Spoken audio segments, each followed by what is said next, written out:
Welcome to this week's edition of Inter-University Debate, which is brought to you by Center for Constitutional Governance and Civic Space TV. I'm the moderator for this talk show. My name is Fancy Gender Lake. I'm an advocate and a tax consultant. This week, we are hosting students of Clarke International University. You're welcome to the Inter-University Debate. Thank you very much. You're welcome. This week's edition, we are discussing the conflict in the Democratic Republic of Congo and how it affects the integration of the East African community.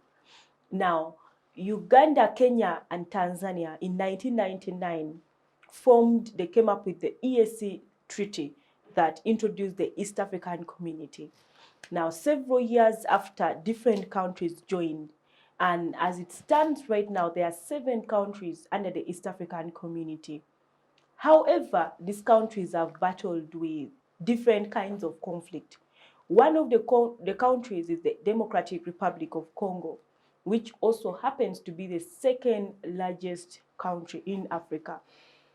Now, the DRC has battled with several conflicts and several rebel groups. Recently, the United Nations came out and stated that in the past 25 years, the eastern part of DRC alone has battled with 122 rebel groups. Now, these are different rebel groups with different kinds of motives. So today we sit down with students of Clarke International University and discuss the conflicts in the Democratic Republic of Congo and how the conflicts have affected the integration of the ESC. Before we delve into the discussion, let me introduce the panelists. The first panelist is the lady seated right next to me.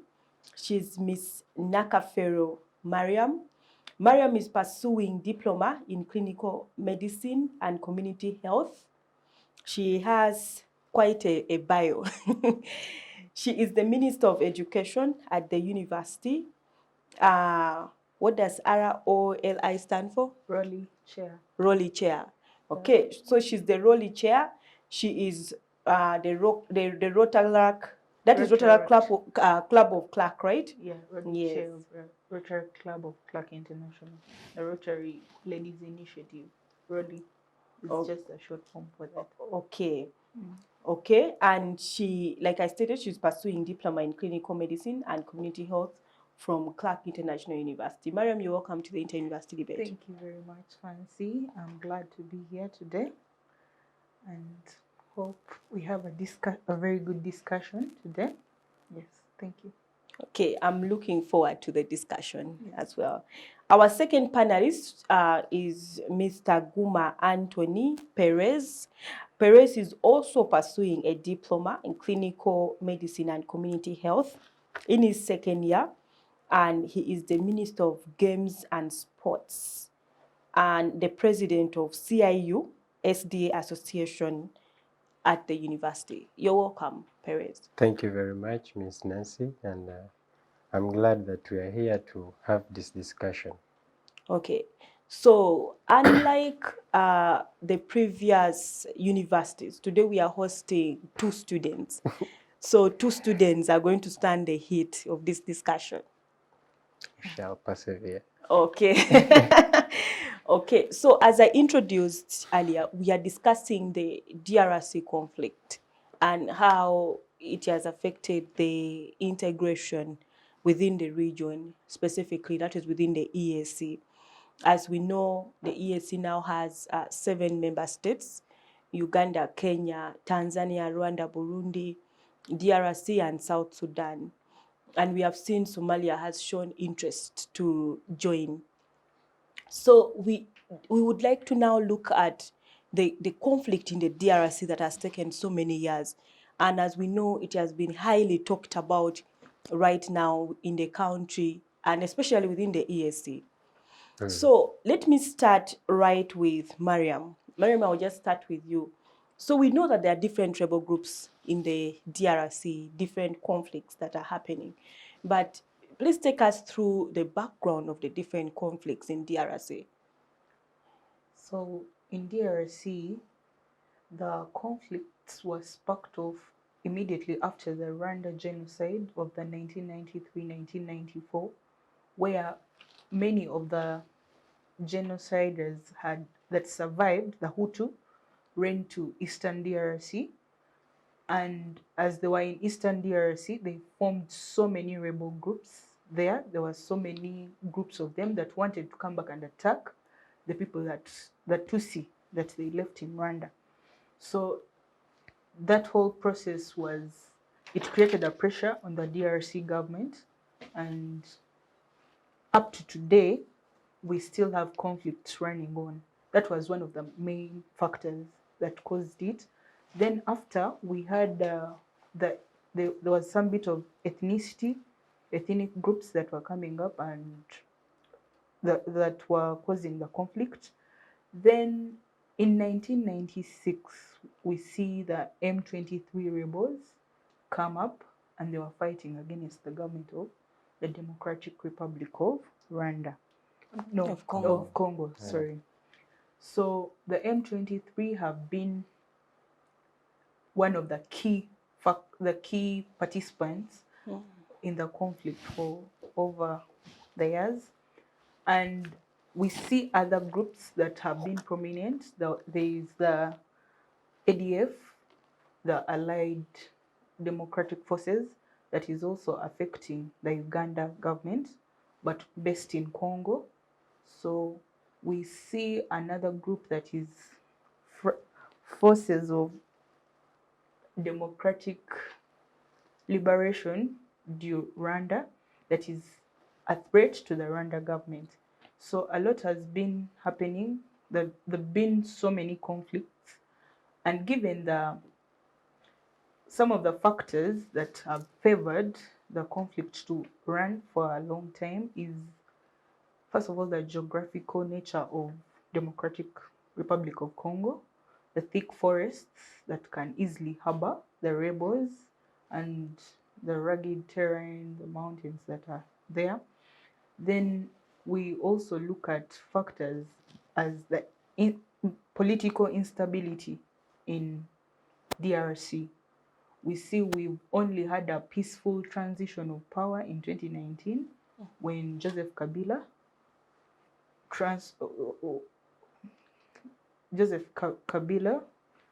gave in power to the current president, His Excellency Tshisekedi Felix. So those are some of the factors that have been favoring the conflict to run on for a very long time. And the other factors also that could be still fueling the conflict is the political interests of the elite groups around the neighboring participants. That's in DRC, Rwanda, Uganda, Burundi. There are elite groups that are benefiting from the conflict running on. So that's a brief history from my research that I got about the DRC conflict. Yeah. Okay, thank you so much for that. Let me move to Anthony. So, Anthony, we just heard from Mariam the background to the different conflicts that have happened and are still happening in Democratic Republic of Congo. So, for someone who is out there who would want to know what is happening right now in DRC, what is the status quo of the conflicts? Okay, thank you, Ms. Ness, for that question. And we see that the DRC conflicts, as Mariam stated, that they have run so far for almost 25 years. Yeah, for that approximation. And the status at which it is so far, the total number of people that have died in it are over 6 million people, accounting for the most world-deadliest conflicts around. So, which is really devastating. And since October 22nd, we've had a number of about 23,000 people who have been displaced from that place. So there is a lot of human displacement, people are losing their lives there, and there is a lot of economic what? Devastation that is really falling. So that's the state at which it is. And as we know that countries these days, like at this state, people are like the different states are really trying to come back to stabilize their economic status. And we see that this conflict has really caused that, and that's why you see that different states like the Ugandan government, the Rwanda, they're all trying their best to see that they stabilize their economic level, and by so doing, the because the economy, if the economy of a country or any state is not really stable, it can't really run because it needs to stand the people and get them going. So at this moment, the conflict has really caused a lot of deterioration in the economic history of all levels of different states, not only Uganda, even the culprit itself, that is the Democratic Republic of Congo, and other neighbors. And there is a lot of refugees that are coming out of Congo. So that is the state at which it is, and it is worrying people, increasing the number of people where those people are running into. The population is rising high. So governments are actually worried that in a few years from now, maybe they cannot be able to withstand the pressure caused by these populations of our friends who are running from where? The Democratic Republic of Congo. So at this level, that is where it is. And Uganda, according to the reports, to the statistics, it shows that we've so far had over 23,000 refugees that have been in fact registered from there. So never know, there are even others that have not been able to be captured, their figure. So that is all I can give in about the status of the conflict. Okay, yes, Mariam, I see you have something to add. Yeah, about to add more on my colleague's voice is the status quo now in the Democratic Republic of Congo. We see the EC coming to start holding peace talks. There was an incident that happened where a DRC soldier was killed in Rwanda after crossing the border, which caused tension between Rwanda and DRC. So then the EC comes in, and by then the president Uhuru Kenyatta hosted the peace talks in Kenya, which are also still going on. And part of the resolutions that the EC is having is they want to have a peace, like a regional, the community army that can come in and help with the M23 rebels in the DRC. Yeah, he also mentioned about the population pressures, and Uganda, we've hosted the biggest number of the refugees from Congo, and as you know, it also impacts on the country. Though we have foreign aid that is helping out the humanitarian community, but still it has an impact on the country as a whole. Yes. So basically, that's what I had to add on. Thank you. Okay, thank you, Mariam, for that addition. So I know you brought out some of the why Congo is has been a habitat for all these rebel groups.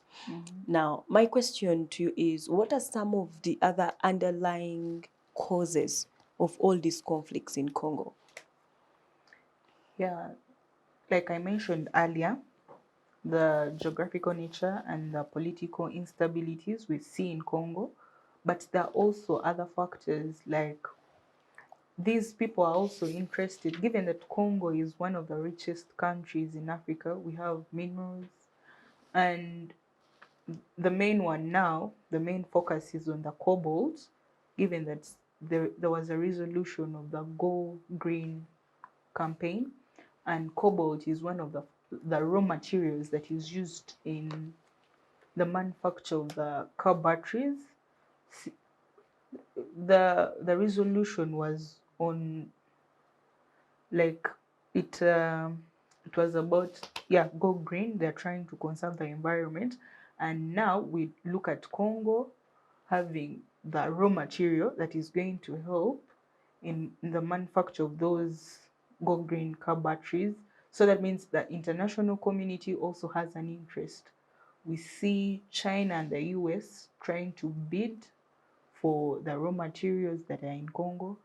Then the other some of the other underlying factor to me is even the fact that we Congo, I've talked about the cobalt, even the gold, they have fuel and gold. But the people of Congo have never had a chance to, they're always on the move. Like they've never had a chance to unite or even settle, so that they've been poverty stricken, and some of them are ending up joining the rebel groups in thinking they may get some economic relief in return, or even other political factors that to the Congo, to the people in the DRC, they look at it as, if I join M23, I may, because now it's the one fighting against the Congolese people. So if you're on their side, their thinking is, at least now I'm what? Protected, I can have my family safe. And so those are some of the few factors and a number of others. But those are some of the few factors I think are still fueling the conflict in the DRC. Okay, yes, thank you. Yes, Anthony, let me move to you still in connection to that. We have seen Uganda's name being mentioned, Rwanda, Burundi.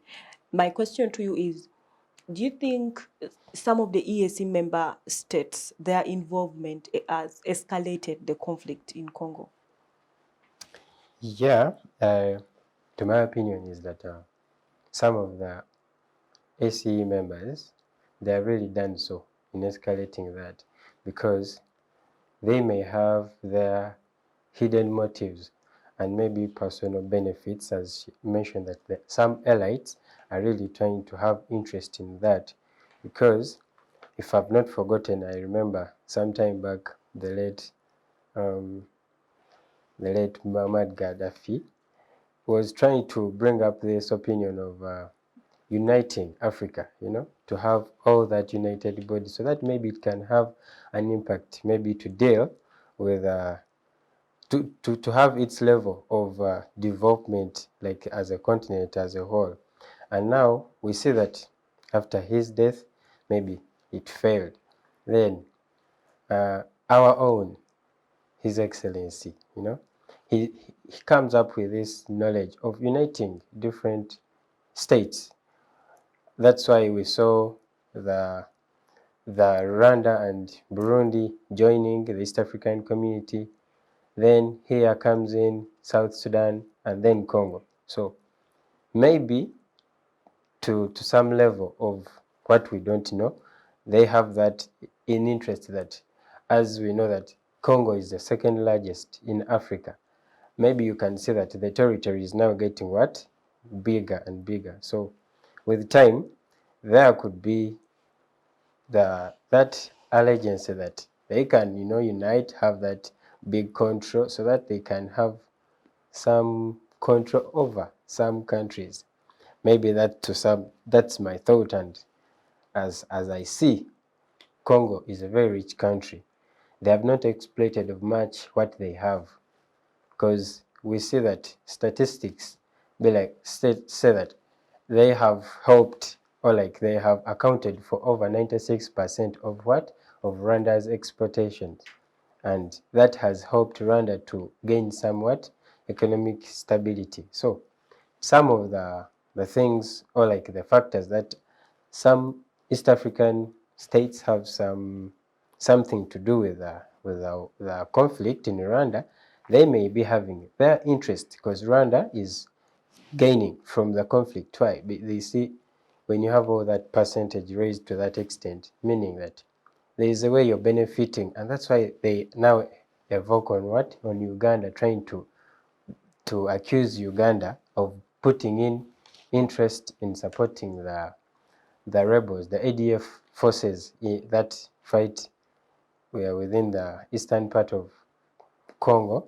And as well, Uganda also accused them of supporting the M23 and other rebel forces. So we see that there is that triangle play of it all, whereby Uganda will accuse the other country, they also accuse us. So Blame games between yes, countries. of which all that really has something to play with.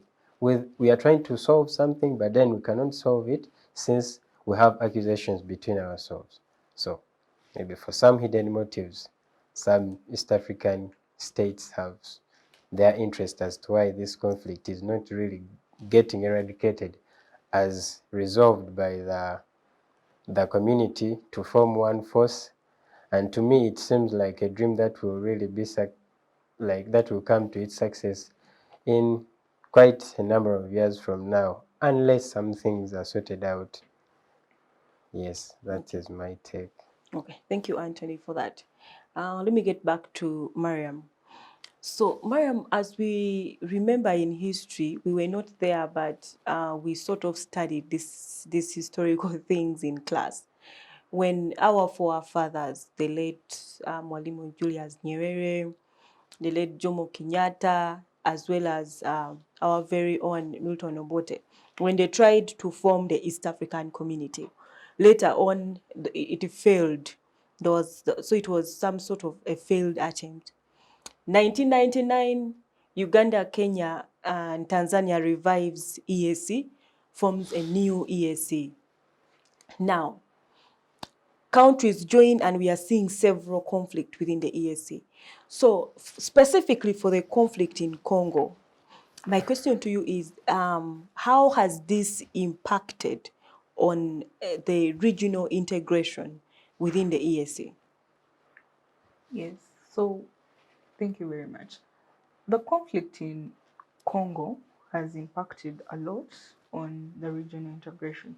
We understand the people that when Uganda, Kenya, and Tanzania revived the EAC, they had, when you look at the treaty, they wanted free movement of people, free trade, free economic trade, and given that Uganda and now DRC being part, the other countries in the East African community are landlocked countries. So we needed to have we needed to come together with the people that had access to the ports on the sea so that we can easily have our transport our goods.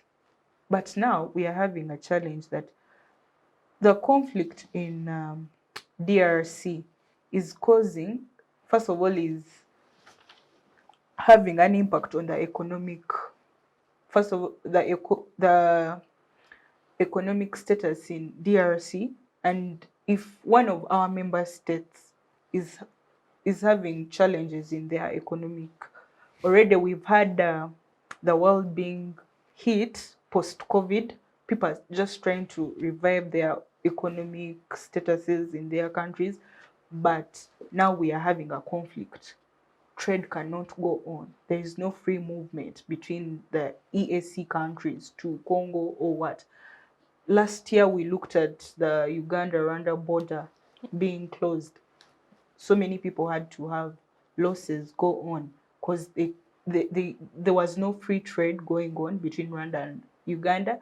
And one of the factors was the accusations that are there because Rwanda was accusing Uganda of supporting the other rebel groups in Congo to affect Rwanda. The other way it is affecting the regional integration, you look at so many people coming to the neighboring countries around DRC, and still that is also causing a pressure on those countries. Then we are having one of our member states, the motives of why they brought up the East African community are not being achieved because of a conflict. If that means the people in DRC are not having free education like they had foreseen, the people just they have to settle in refugee centers. Their lives are being put on a standstill because of a conflict, and it will take them time to revive what they had before the conflict. And given that they are part of us now, it also impacts on the East African community as a whole. And now we are also seeing that we've started blaming each other. We never know what can come up out of that. Tension is being caused between we ourselves, the East African community member countries. We are losing the reason why they initially started the East African community.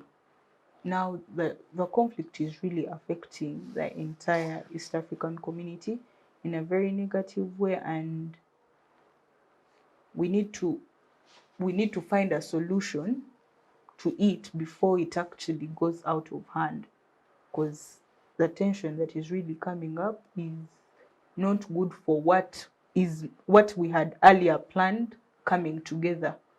We are losing that dream. So yeah, it is negatively impacting on. Okay, thank you so much, Mariam. I'm going to push the same question to Anthony. This is the main area of discussion for today, the impact of the conflict in the DRC, since several countries have either been dragged into it or they dragged themselves into it. So how has this had an impact on the regional integration? Oh, thank you, Ms. Fans, for that. You know, I've been here trying to build up my take on this, Okay. but I've zeroed it down to the family level. If it's a family, and let me say we have daddy, we have mommy, and maybe around 2 brothers and a sister. If that family is to really become successful in whatever it does, first of all, it has to be knowing, let me say Mariam is my sister and I have another brother. Our dad and mom, they are our heads, and they have to keep track of how our daily activities, what we do, so that maybe we don't land into problems, because remember, we have set objectives. Maybe in the next 10 years, I must have married. In the next 5 years, Maria must have gotten what? Married. Maybe even she must have completed this level of education, like that. So in order to achieve that, you have to forego some things, and also even risk and do some things in order to achieve that. So now bringing it back to the impact on the regional integration of the East African community, how the DRC conflict has caused the impact. We are seeing that after 1999, when the East African community was formed, as she said, they had their agendas, and by a certain period of time, what they were supposed to achieve. To some extent, when they had really achieved it, we see that again, as the neighboring states saw that this unit of the 3 countries, that is Uganda, Kenya, and Tanzania, maybe it is moving them somewhere. Then they hosted treaties to see that they also come and be part of it. And we saw Rwanda and Burundi joining first before Congo. But as we see in the long run, that as DRC and South Sudan come in, again we see that we are again, it's as if we are moving backwards, you know. We are not going forward, because now you see that when they joined, now we started having these the effects of the war. We are trying to go to Sudan, get some things resolved there, and you see that we are not getting anywhere. Recently, we've had a fuel problem, whereby many of people's businesses were not running, because fuel was less in Uganda. And as we know that our fuel deposits, the companies that were really responsible for extracting it, because to my knowledge, that the pipe that was being laid, it was going up to Tanzania. So all that has been really if like it has been affected by the conflict, whereby as we are trying to engage ourselves in maybe stabilizing the health of people, because we see after COVID, people, the situation is quite normalizing. Again, we are hit by fuel problems.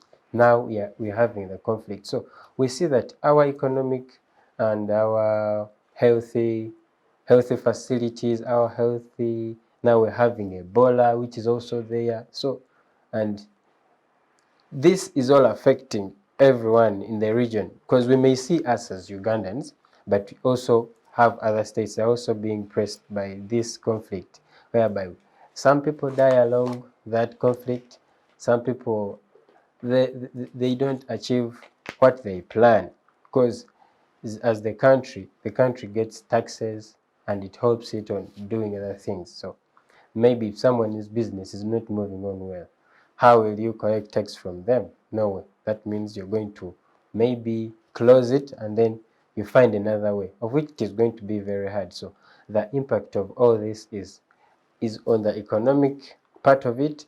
Then on the political bit of it, it is going to affect states, whereby the political, like political parties in Uganda, as we know, some of them, like the NRM and even the People Power, you see everyone is going to come up with that allegation that the Ugandan government is responsible for that.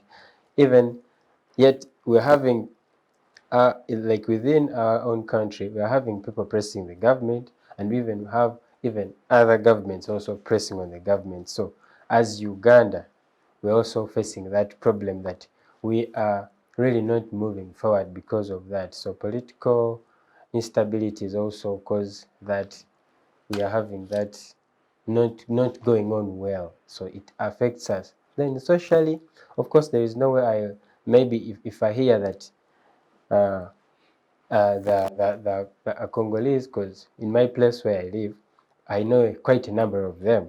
They have come there, they have constructed houses. Yeah, so there is no way I can really relate to them normally if I know that it's these people's country that are really all bringing the hard times that we are facing in Uganda.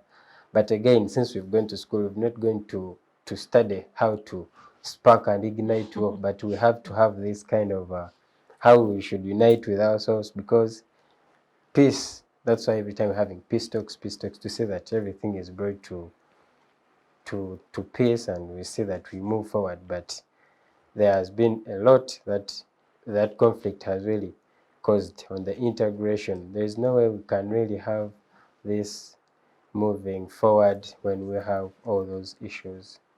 Okay, thank you so much, Anthony. Let me get You're back welcome. to Mariam. So, Mariam, let's discuss the methods that the EAC proposed to use in, not specifically EAC member countries, proposed to use in the conflict in DRC. We saw the first proposal that came from Kenya on the issue of contributing troops to fight the conflict. What is your perspective?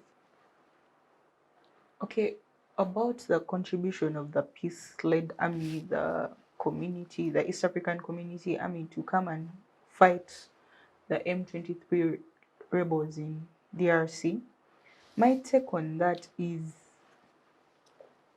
why come now when even some of the countries sending the troops are not politically stable, they're having issues coming up? And why should it always be that we have to go to, like, it has to be a gun talk? And for the last 25 years, this war has been there. Why do we have to have the community army right now?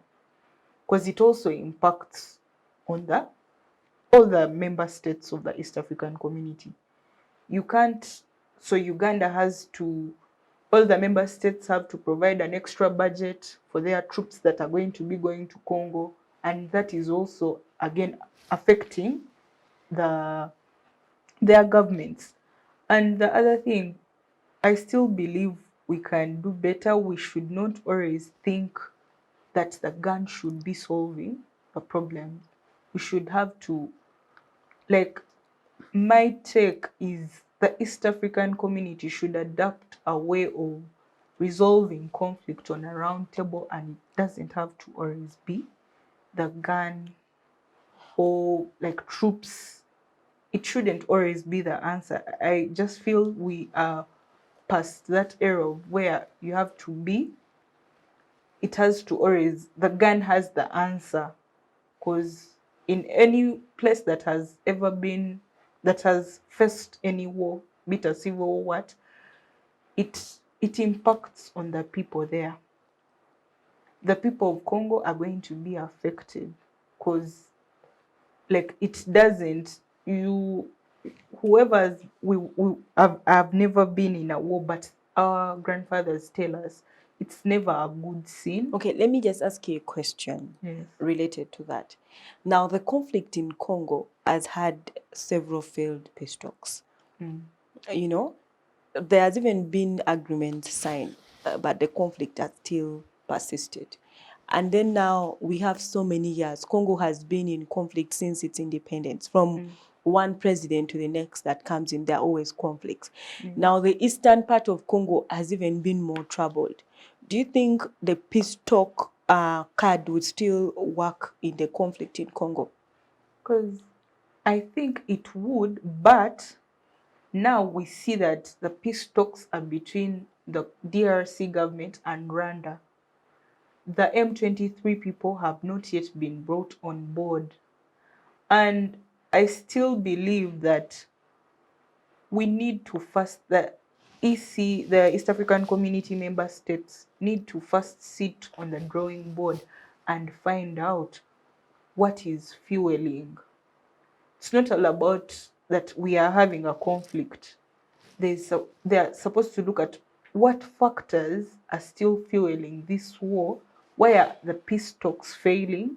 First of all, are we doing what we are supposed to do? I still believe it would work if the strategy is changed. Because, I don't know, me, that's my way of handling conflict. Okay. And yeah, that is my personal opinion on that. Okay. Yeah. Okay, and we duly respect it. Let me move to Anthony. So, Anthony, what is your perspective on how EST resolves conflicts within its member states? Thank you. To me, I still believe that there is no way things will get right unless there is a united force. And as a resolution that was made, That is the army. yes, it should be really enforced, and that means it is going to embark on the member states' population. That's why every time we see in Uganda recruitment of the army, we are seeing people being called to be recruited in the army. Maybe so that in case there are some who die along the way, the conflict, they have a backup of other people. Because there is no way something that has run for over 25 years, you're going to hold a treaty and some people are going to not going to fulfill, as you've said, but it is the EAC countries that have to come up and then say that we are going to provide this number of what? Soldiers. We also provide this number of soldiers. And we hunt down these what? These rebels. Because fact be told is that there is no way we are going to eradicate this conflict if we don't unite and form that force. And to some extent, it may even lead us to getting what? Maybe extra help from the what? From the European Union, maybe if required. Otherwise, we see that Congo, its geographical location as we know it, it is a very forested country. So it harbors all these people. If it needs to also come to hunt down these rebels in Uganda, like as we know that in the western part, that is in Kasese region there, as we saw that some ADF members also had an impact there. So we need to form this force when it is as strong as we cannot imagine. So there we shall be able to eradicate this conflict down. Okay, on that discussion, I have so many questions for you, Anthony, but we are going to take a short break and then come back and continue with that discussion. Thank you. Digital rights are those human rights and legal rights that allow individuals to access, use, create, and publish digital media or to access and use computers, other electronic devices, and telecommunication networks. Digital rights include a right to freedom of expression, information and communication through technology, a right to privacy and data protection, a right to credit for personal works, a right to universal and equal digital access, a right to identity, a right to anonymity, a right to be forgotten, and a right for protection of minors, among others. The state's digital rights are frequently violated through various unfair actions, for example, blockage of websites and social networks, theft of credentials, unauthorized use of people's data for personal gain, privacy intrusion, online censorship, arrests and intimidation of online users, internet blockages, and the proliferation of laws and regulations that undermine the potential of technology to drive social, economic, and political development worldwide. It is hence every citizen's responsibility to respect rights of other digital users and to speak out or report to the responsible parties when one's rights are violated. I welcome you back from that short break. We are still with students of Clarke International University, and we are discussing the conflict in the Democratic Republic of Congo and how this impacts on the regional integration of the East African community. So before we took that short break, we were with Anthony, and your discussion was on the issue of the joint army to be able to fight the conflict in the DRC. Now, just for clarity, are you pushing for a standing army for the EAC, or should EAC contribute troops when there is a conflict, like it was proposed? Okay, thank you. Now, the standing army that I am advocating for, it should be from the member states. Like, let me say Uganda contributes a number of troops, the same from Tanzania, and then we have this troop having what? One, like people who are governing it, but of course they should be from the different states. Different states in the EAC. Yes, as we see that as per now have the Commander General, is it Bombele something? I'm sorry if I've not put the name right. Yes, he came up with that strong resolution, and it's like there is nothing that is going to eradicate that if we really don't form this standing army, and it cannot be successful if we don't contribute troops. But again, one thing that may fail it is that we have one biggest problem that we are not all focusing on, and this is corruption. Yes, you know, for everything to be successful, or for anything that has really been resolved for quite a number of years, it has always failed because of that disease, corruption. So, as you asked, my simple answer is we should have one standing army being monitored by different state commander generals, if they can also form their clique and have, how is like the way we have the summit, the IALA, the East African Legislative, exactly. the East African Court of Justice. Yes. So we should have a standing army. Yes. That is what you mean. That is what I mean. Okay. Let me ask you more questions on the issue of the army, because I know it's not the first time that it's being proposed, So my question is on issue of allegiance. For a scenario, like let's look at Congo right now. We have different rebel groups.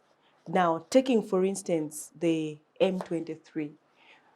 So, where will the allegiance of the East African Army lie in a scenario where the rebels involve the people being called rebels involve members of other states, or even when the conflict affects the interest of a sitting president in a state, where will the allegiance of the army lie? Is my question. Okay. So the allegiance of the army, it will lie. Okay, like it will actually lay its targets on, if we get to realize that the M23 rebels that we are talking about that are causing the havoc as per now, that are intensifying this conflict, if more of their members, let me say, for instance, there are more of Rwandese, to my proposal, it would be like the allegiance should first make sure that they hold peace talks with the Rwandan government, because I'm sure they know that M23, because these days we get information from all sources. We know that maybe more of them, they are from there. And when you attack them to a hidden agenda, the government also may try to give them backup, maybe of which we may not know, because we've already seen that rebels have already succeeded staying for long, however much the government is trying to fight them. But we don't know where they get food from, but we know they get it from those different communities of the country that they are in, and then they press the enemy that they are intending to. So after forming the standing army, they should now get to know that, okay, M23 is constituting, okay, mostly Ugandans. Then the East African Community Body, they should now hold talks, maybe with like, now we realize that we want to fight the enemy, but the enemy is now comprising like more of your people, because I know they know. And I even know that maybe if they are to make that force, they have to know the target. So they hold talks. And definitely, if talks fail, as they have always failed, I think there is nothing else that we shall do, is maybe to that army, the force that shall be made, because it is very simple. They have to attack of course, we know that when they attack the rebel, already is getting support from the other government that is also part of the community. So it is going to be quite a difficult situation to deal with. But what I say is that after knowing that the enemy want to attack is consisting of mostly these natives, hold talks with that nation. If things fail, I then cause for attack of that country. Okay, let me shift that to Mariam. Mariam, what is your perspective on Antony's proposal of a standing army for ESA? Okay, first of all, if ESC is having a standing army, like the scenario you just brought up, when the rebel group is having impact on the sitting president. Yes, all the people being called rebels are from another Are state. from another state. So my take would be, if that standing army is there, they should consider what the people, the East African community people, benefit from most. It should not be biased, because I know the people now, but now it becomes a challenge, because these people, part of the country where they're coming from, are also part of the army. They've contributed their troops to the standing army. So it's kind of tricky of when you see a Ugandan now having to fight a fellow Ugandan in Congo. Yeah. You see how the army is failing, because people would want to take sides. So do you think there is need for a standing army though within the ESC? Need for a standing army? No. That's already, I can give you my reason why I think no.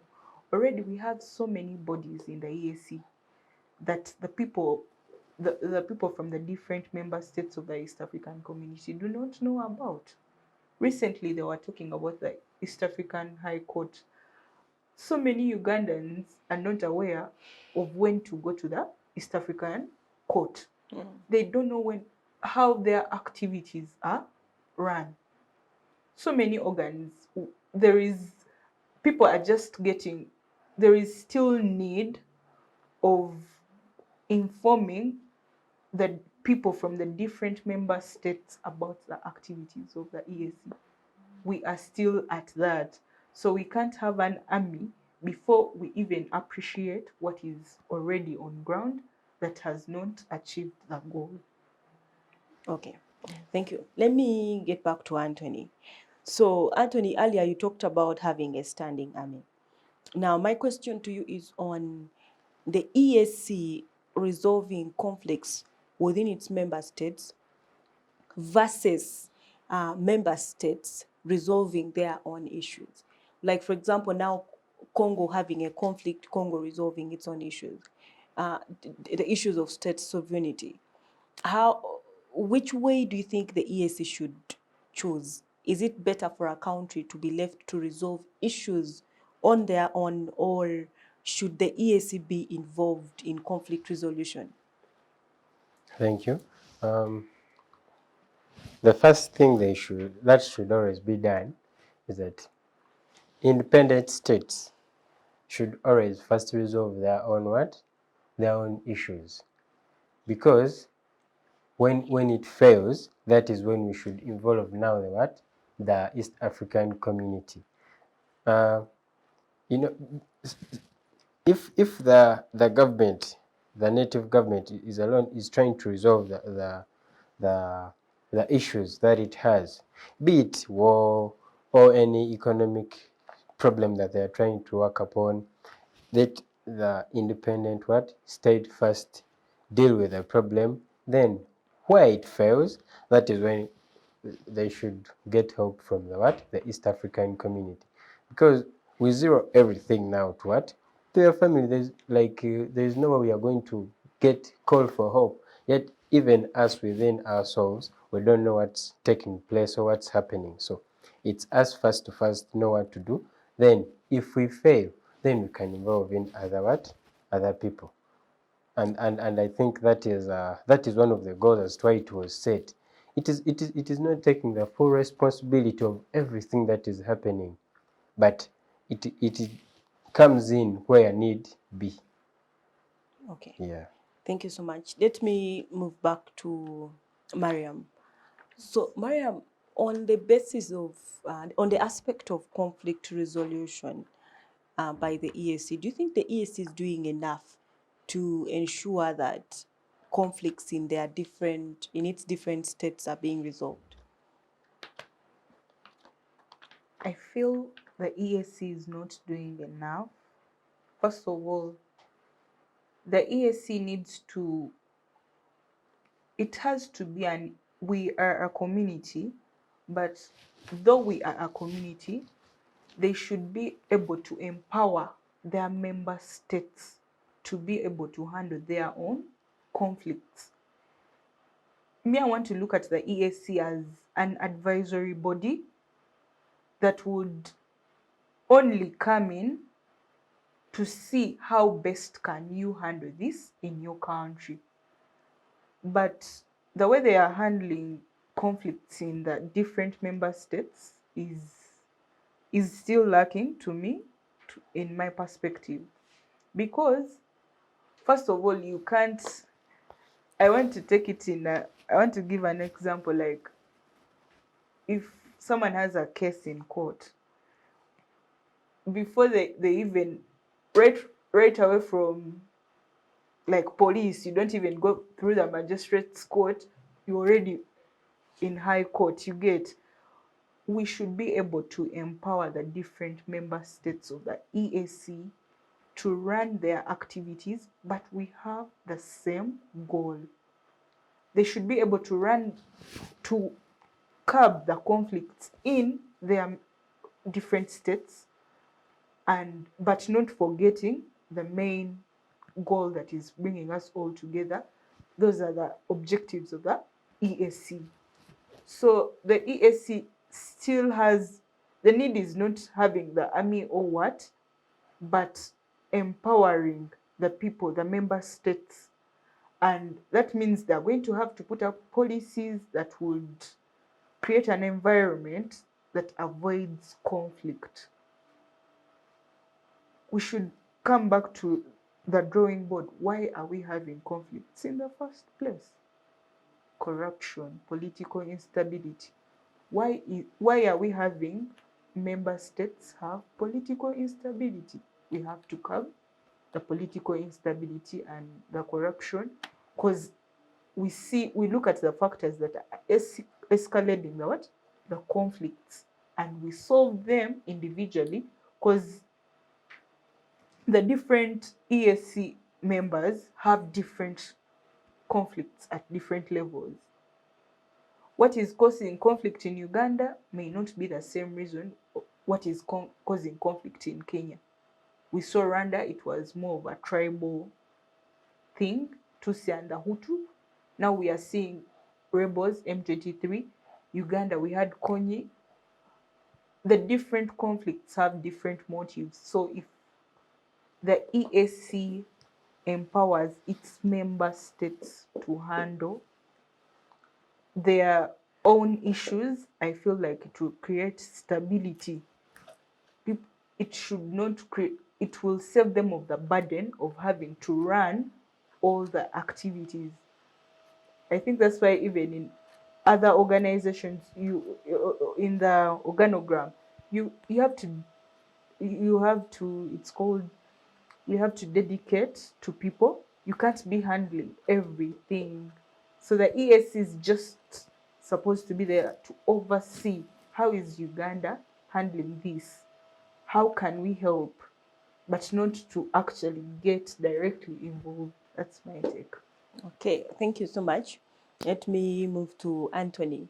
So Anthony, there's something that you touched on earlier, that is on international involvement of other states. And I remember you talked about EU involvement.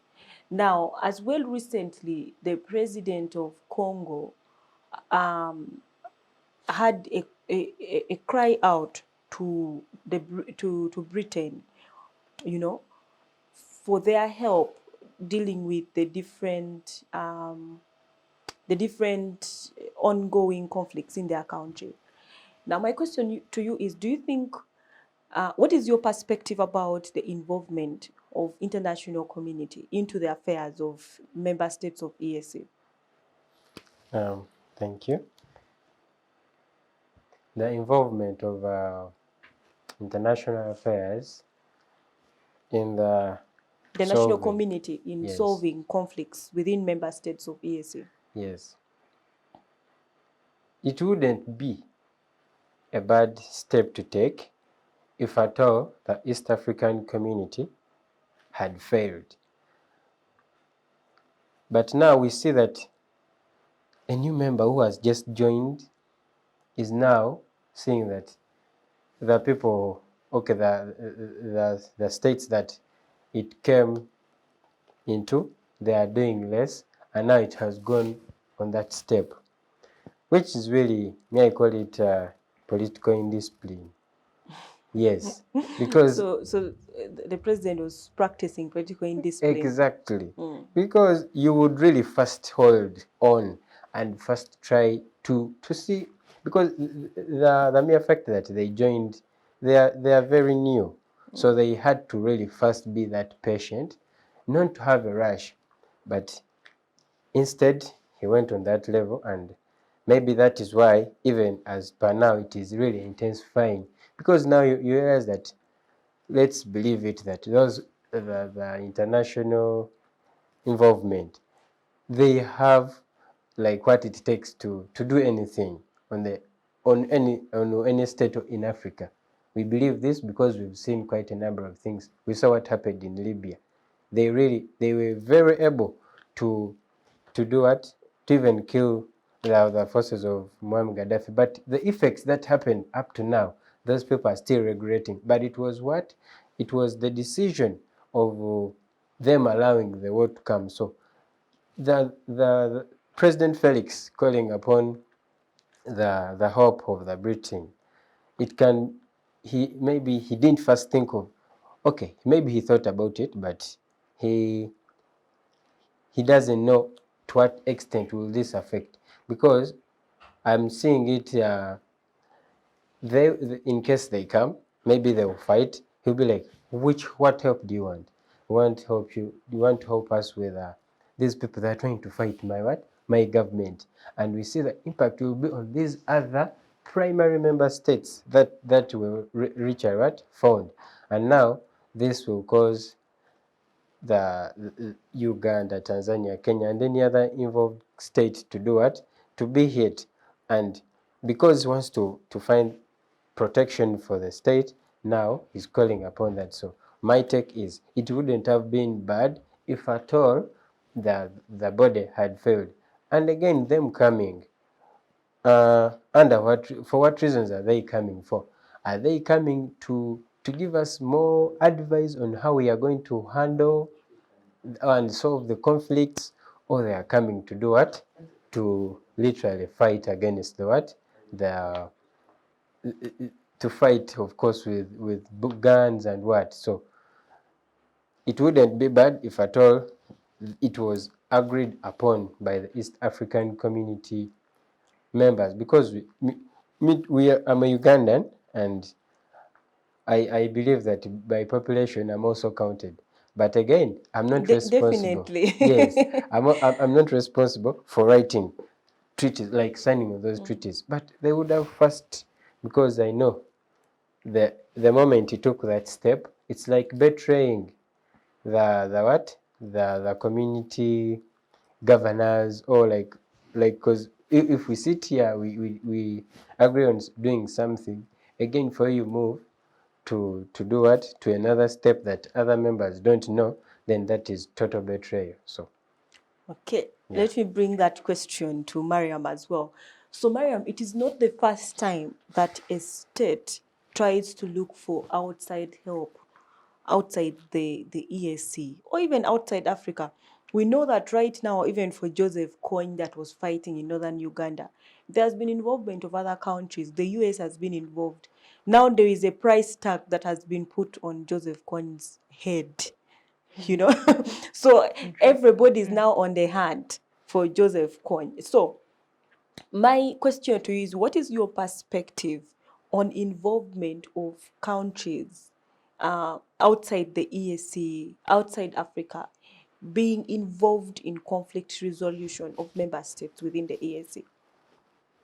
Yeah, so about the involvement of international communities in, let me take it as issues concerning the Africa as a continent. Okay. First of all, we have to see, has it ever worked? Where has it ever been successful? Whenever they get involved, what are the after effects to the people? Today, Libya is still hit. It's been so many years ever since. So, His Excellency President Felix Tshisekedi calling out for help from the international community, I feel wasn't the best step right now to take, because for sure the international community getting involved in anything, the after effects are massive. Usually they advise people, let me take, now I'm a medical student, they always advise us to weigh the positives and the negatives about any intervention you're trying to take. Fine, you're going to take away the M23. What is going to be the after effect to the people of the DRC?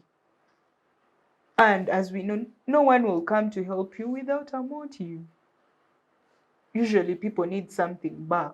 I'm giving you help, so I'm taking the minerals. And the people of Congo will not benefit from what they had initially. So I I still feel that wasn't the step to take right now. He had to first give opportunity to the ESC and even his government to try and see how best to solve the conflict. You can't just go direct to the international community. At least he would have involved the African Union or something to seek for help. But if you overlook all those bodies and now you go right away to Britain, which is also still fighting ever since, no, like not fighting, physical fighting, but they are still trying to get up ever since the Brexit happened. They're also having their own issues. And we can't just, he had to give that time so that we can bring in the international community. But me, I still don't agree because wherever they have come in, things have never been good. You look at Iraq, you look at the Pakistan, those places wherever they come in, the people, the original inhabitants, do not have it good on their side, even after. Okay, let me ask one more question in that line. So, what should the ESC do in a scenario where a conflict has taken so many years, like the one in Congo? Rebel groups are constantly multiplying every single year. No country has seen 122 in 25 years, and that is just Eastern Congo.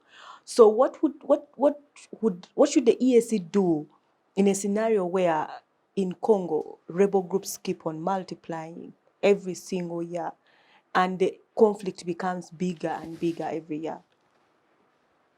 So I think the ESC needs to,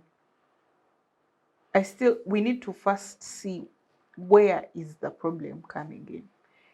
Is it the people, the other member states that are in the ESC having their own interests in the war? Is it the international community? Where is the problem coming from? They're supposed to go and find the cause. I still believe in when you get the cause, you've solved the problem.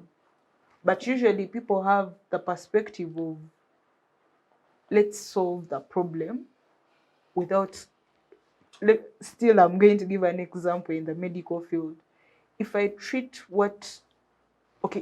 a symptom without treating the cause, if I treat your headache without treating what caused the headache is going to come back. You get, that's the perspective I'm looking at it, that if the ESC has to come and do thorough investigation and research to why has it taken us all these years? Are all the resolutions that we make, do they end in the boardroom? You know, there is also that the ESC is having resolutions that only end on paper, that are not actually put into action. So are we doing our best? They have to keep themselves in check in order to curb the conflict in DRC. Okay, thank you so much, Mariam. So let me move back to Anthony. Let's change the direction of this discussion and talk about entrance into the ESC. Now, ESC started with 3 member countries. Then we saw Rwanda and Burundi joining. Then later on, we saw South Sudan as well joining, and then DRC, now Somalia wants to join. Now, most of these countries joined the ESC when they were at war, when they were having ongoing conflicts within them. Somalia now wants to join. Somalia has ongoing conflicts, as we know, ongoing in Somalia. Now, my question to you is on the criteria for entrance into the ESC.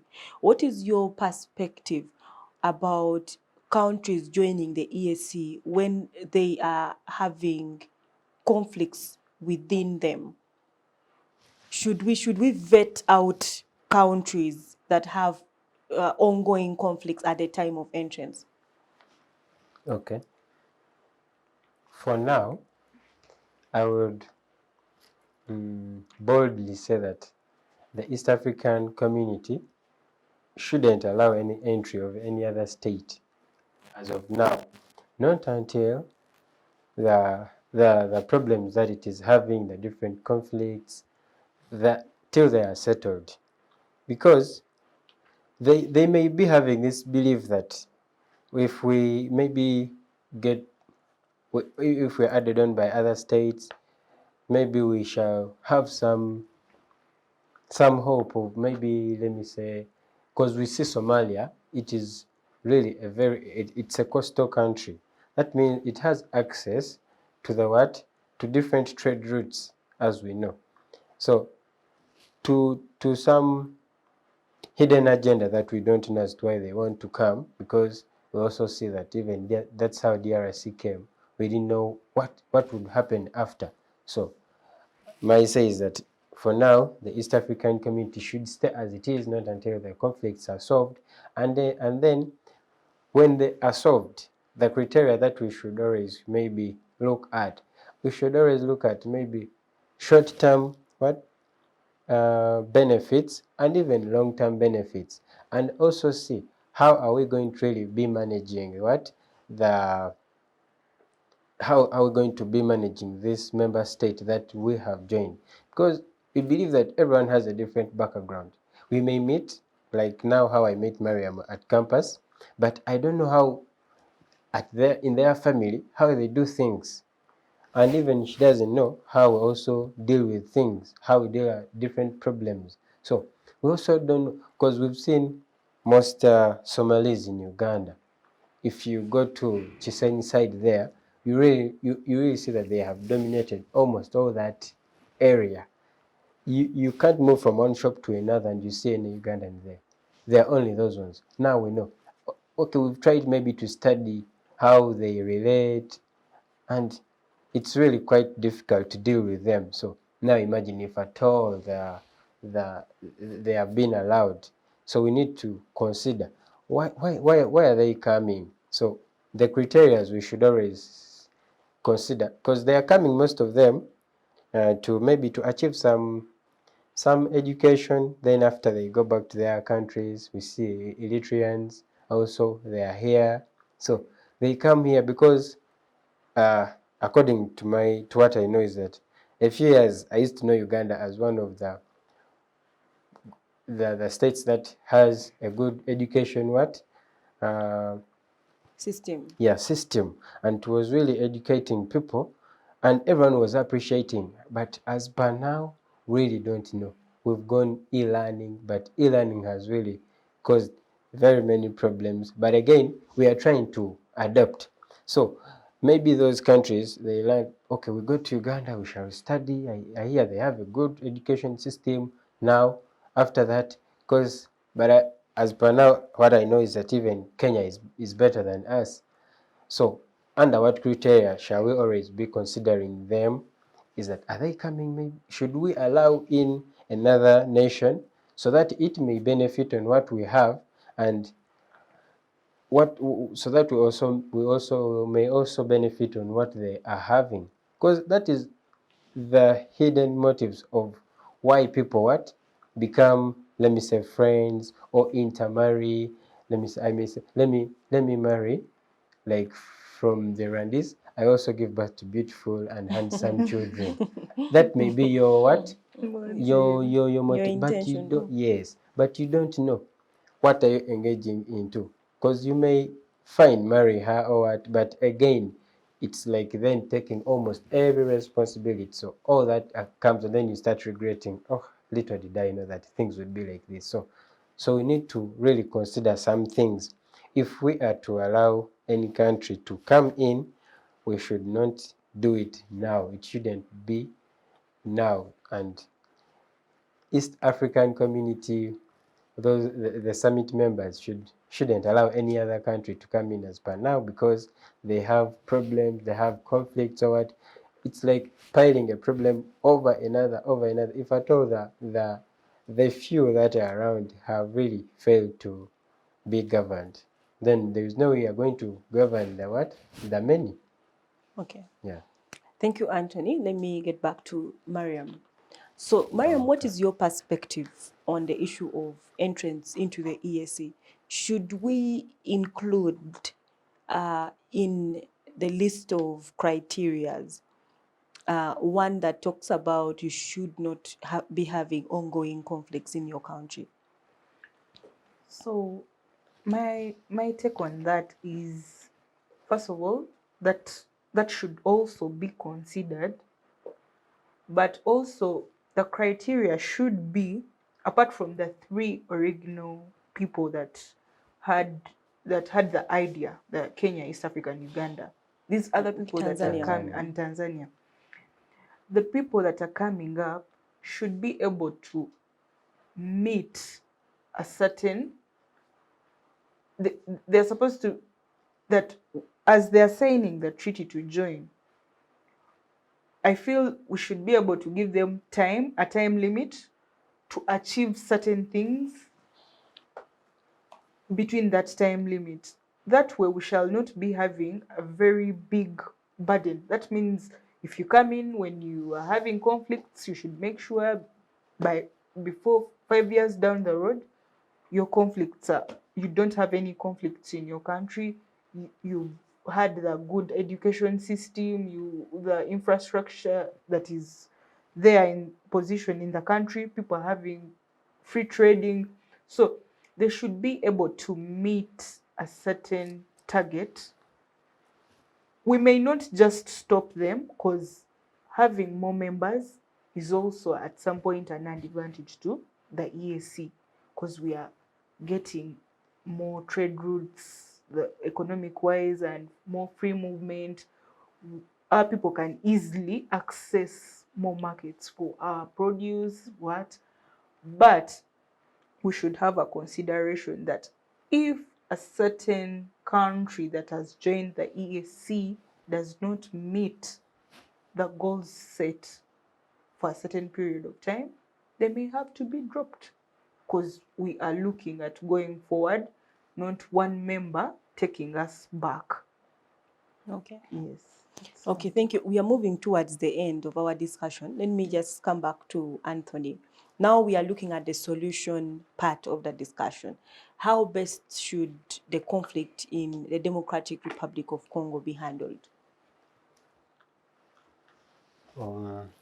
One, the standing first should be in place if we are to handle this, because I believe that sometimes you have to go the hard way. There are sometimes when peace fails, and when someone comes with that force, something is done. So I believe that the force the standing force should be formulated and really enforced in order to withstand the operation of the rebels. Because right now it is what we are seeing as as a very great cause of this. The intensity of the conflict is caused because of the rebels, and yet we know that countries are also fighting hard to say that okay, we have trade moving on, but again, if we have a conflict, we cannot be trusted. So if the force is there, it will eradicate the rebels, and also give support to different native army body. Like in case it is there, it is a general force as of a whole, the East African United Force. Maybe it can also give in hand to the Ugandan force in case it has any other issue. Then another thing that can really work is that we should go back like the independent governments. However much the East African community is going to have something that is really going to be of hope, and as we say, that is trying to formulate the force, but as Uganda, as Kenya, as Tanzania, let us first solve our weaknesses as us. And if it does that, as Mariam said, we shall always view the East African community as an advisory body, so that it comes to say, no, here, President Guma, you've not done well. Maybe you should advise on doing this. That formula won't work. So that is what you should do. Before you go out, first know your weakness. Let's first know our weakness as us. What do we have to resolve as us, as ourselves? Then it will also help the entire body, that is the East African community, to also have a take on what to do. Okay, thank you. Let me get Mariam's perspective You're as well. Okay, my perspective on how best we can solve the conflict in the DRC. First of all, we have to first look at having DRC itself having political stability. They need to organize themselves. Their systems they should build their systems back. The governance, we should start seeing more transition, like peaceful transition of power. And the other thing we have to look at, as the people of the EAC, we should stop the blame game and have a goal. All the member states should have a goal, one goal, that is to unite and develop the East African community. Because if we keep on blaming each other, today it is Uganda blaming Rwanda, the next day it is Rwanda blaming DRC, we should have one target and one goal of how best to develop the East African community. Because if you have the same motive, we are going to work towards achieving that motive together.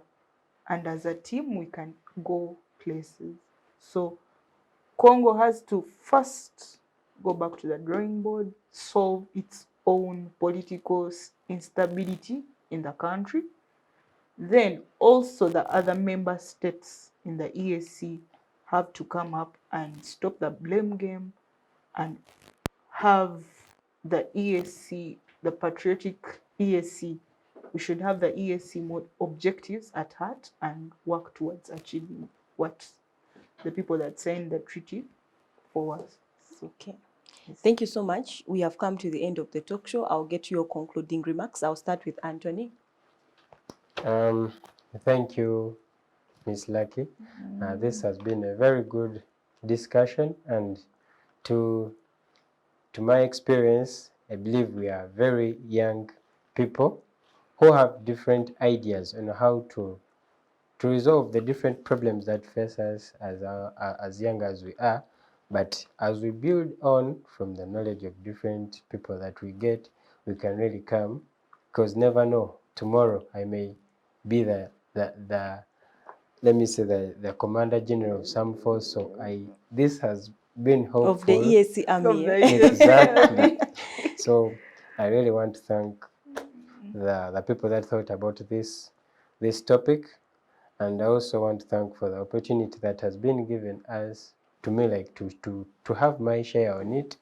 And I pray that whatever we discussed, maybe to some point in time that we don't know, it may yield results that will be really helpful to our nation and even at the continent at large. Yeah. Thank you, Mariam. Okay, thank you very much. It's been a pleasure having me here at the Civic space, and I've enjoyed our discussion, Miss Fancy. Yeah, I also thank the Civic space people for giving us an opportunity to put a voice on matters of national importance and regional importance. And we hope that even other people, other students or other youth are able to be given the same opportunity so that they can add a voice. You never know, whatever we discuss here can bring a solution to some problem that we are facing as the East African community or as a country. So thank you very much. I'm really humbled to be here. Okay. Thank you so much. We have come to the end of the talk show. I would like to say thank you so much to Anthony and Mariam. I know we expected 4 of you, but due to exams, we are very, very grateful that the 2 of you were able to handle this topic on behalf of Clarke. Yes. So to Civic Space TV and Center for Constitutional Governance, we would like to say thank you so much for organizing the Inter-University Debate, which is a platform where university students are able to air out and have a say on the different topics that affect the nation, the region, and the world at large. Inter-University Debate airs on Civic Space TV every Thursday from 2 p.m. to 4 p.m. I would like to say thank you so much to the viewers for watching. We say goodbye, see you again, same day, same time.